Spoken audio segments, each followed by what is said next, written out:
حضرت عمر رضی اللہ تعالی عنہ جمعہ پڑھا رہے تھے کہ حضرت امام حسین رضی اللہ تعالی عنہ آ گئے۔ حضرت عمر بڑے جری آدمی تھے۔ حضرت عمر حجر اسود کو کہنے لگے تھے، میں کوئی لکیر کا فقیر نہیں جو تیرے بوسے لیتا پھروں۔ میں نے کبھی تجھے پلٹ کے دیکھنا بھی نہیں تھا۔ میں تو تیرے اس لیے بوسے لیتا ہوں کہ تجھے میرے نبی صلی اللہ علیہ وآلہ وسلم کے لب لگ گئے ہیں۔ حضرت امام حسین سیدھے حضرت عمر رضی اللہ تعالی عنہ کے پاس آئے۔ جب سیدھے منبر کی طرف جا رہے تھے تو حضرت علی نے امام حسین کو پیچھے سے پکڑا، کدھر جا رہے ہو؟ حضرت عمر کہنے لگے، علی چھوڑ دے، میرا اور حسین کا معاملہ ہے، آنے دو۔ تو حضرت امام حسین حضرت عمر سے کہنے لگے، نیچے اترو، یہ میرے نانا کا منبر ہے۔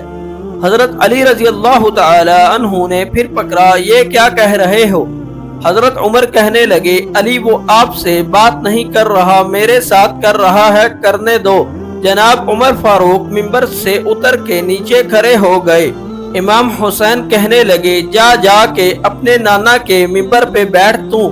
حضرت عمر فرمانے لگے، حسین میرے نانا کا کوئی منبر نہیں۔ حضرت عمر رو پڑے اور کہنے لگے، میں تو اونٹ چرانے والے کا بیٹا ہوں، میرے نانا کا منبر کہاں سے آیا؟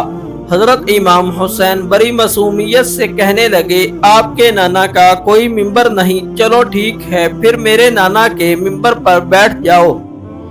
حضرت عمر فاروق دوبارہ منبر پر بیٹھ کر فرمانے لگے، لوگوں سنو، میں اپنی مرضی سے منبر پہ نہیں آیا تھا، مجھے حضرت ابوبکر رضی اللہ تعالی عنہ نے بٹھایا تھا، پھر مجھے حسین نے اتارا، اب دوبارہ حسین نے مجھے بٹھایا ہے، کسی میں جرت ہے تو مجھے اتار کے دکھائے۔